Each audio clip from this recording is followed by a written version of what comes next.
Allie and I were both really bashful to hear it, especially in public like that for the first time. Because I was like, oh my God, hearing myself in front of Patti LuPone. You're so surprised by yourself. I was like, where am I? Oh man, I was so intimidated. Also, you're recording with like these EGOT legends, you know, and our engineer in the booth is somebody that's like recorded like huge pop stars, and then there's just like me just coming in being like, I hope I'm on key. Allie's got a gorgeous voice. Allie was singing high with me, and Catherine's got this rock voice. So it was fun for everybody to discover their instrument, and then because we had become sisters, there's no judgment. There's just exploration and love. I'm so excited! I don't know. I can't judge myself singing. I really love karaoke, but that was one of those really exciting days for sure. You've got this. Down, down, down the road, down the witch's road. Down, down, down the road. Down, down, down, down, down, down. Follow me, my friend, to glory at the end. What is that?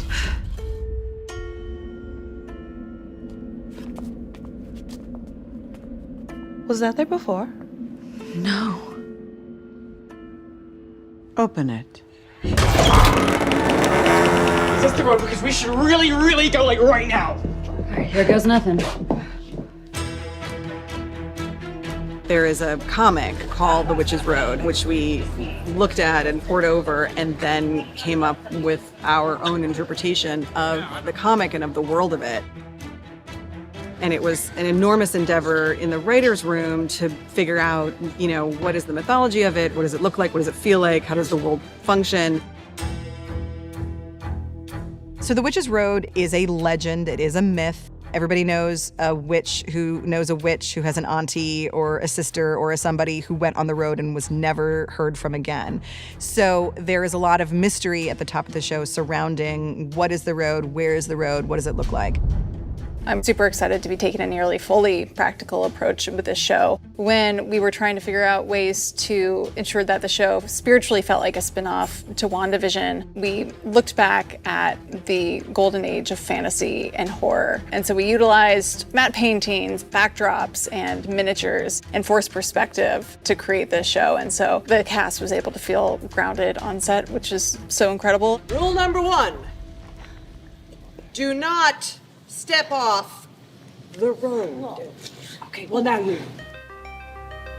I remember when Jack and Mary were saying one of the things that was very important to them about the making of this show is that it be practical, not so reliant on blue or green screens. It recalled like those movie-going experiences of my childhood, like Wizard of Oz, of course, in particular, but any of those that are just about backdrops and actors in these huge sound stages where the whole thing is so immersive that you are just in a completely different world.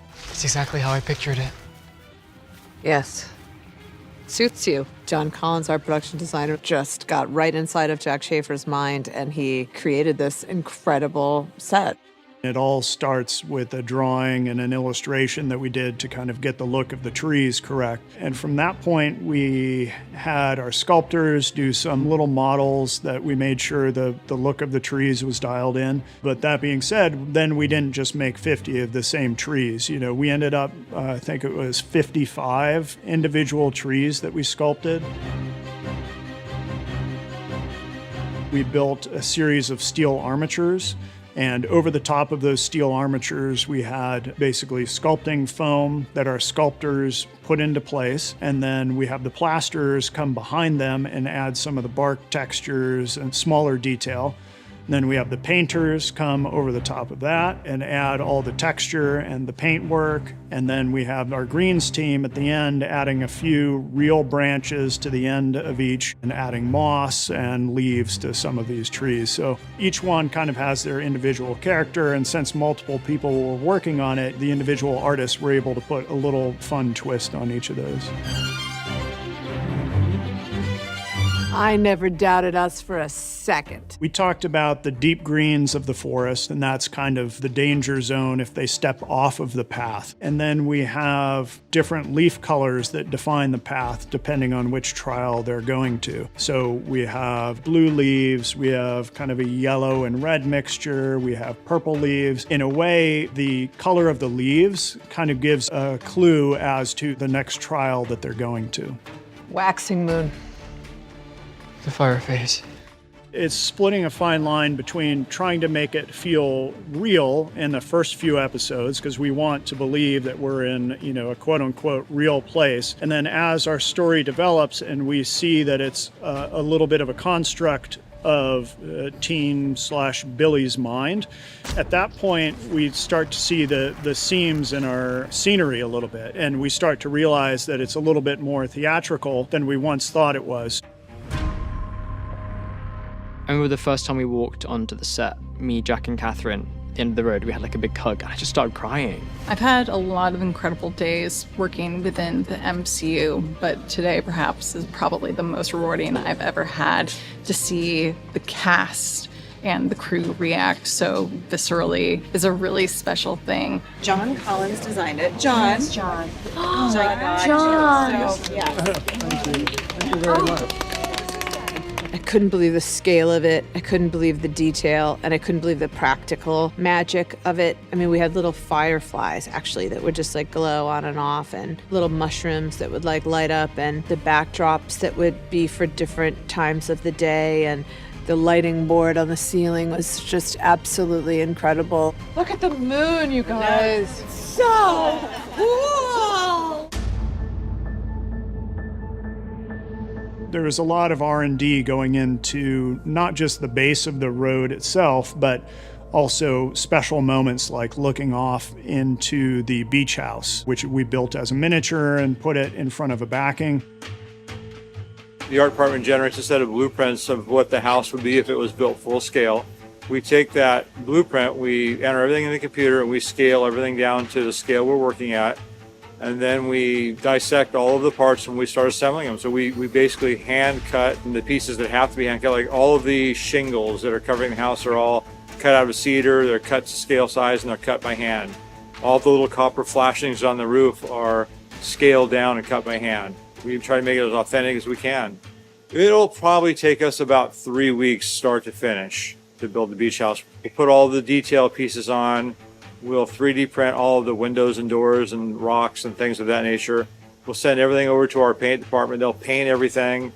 And then the guys at our other shop will start doing all the miniature plants and grass and all of that stuff to finish the dressing. It was really important not only to pull off the effect of the miniature in the background, but we also have our characters approaching it, and there's a transition from the pathway and the leaves and the sand. So we had it, probably 60 feet away from where our actors were standing, but we also had that kind of foreground piece with grasses and fencing and stuff like that kind of funneled your eye toward the miniature itself.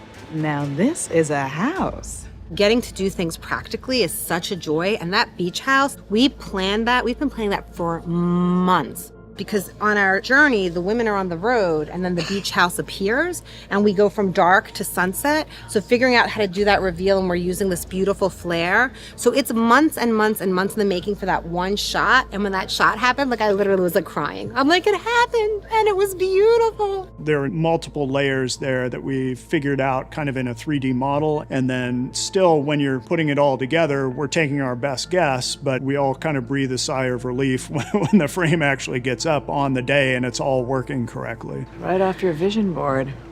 Maybe this is the end. That would be such a bummer. Trying to sort of crack this show and our discussions about, who is a witch, what is a witch. Obviously, the elements are very important both to witchcraft and to the history of persecuted witches, right? Witches are drowned, witches are burned. And it felt very important to represent the elements and have the show itself feel very tactile and very textural.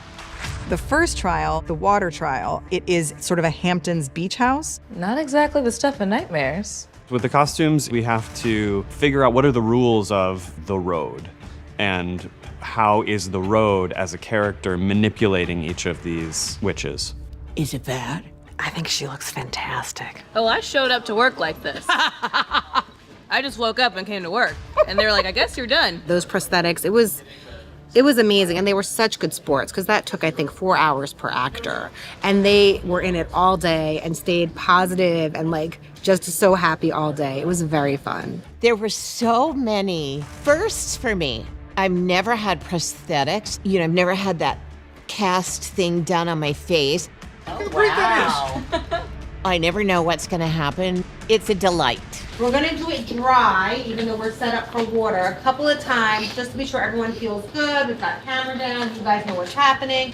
And then once everybody feels good and everybody feels safe, we'll do it with water. We are about to flood this room for a sequence where the house is underwater, the windows are broken, so water is about 4,000 gallon tanks on both sides of us are gonna pour in from here.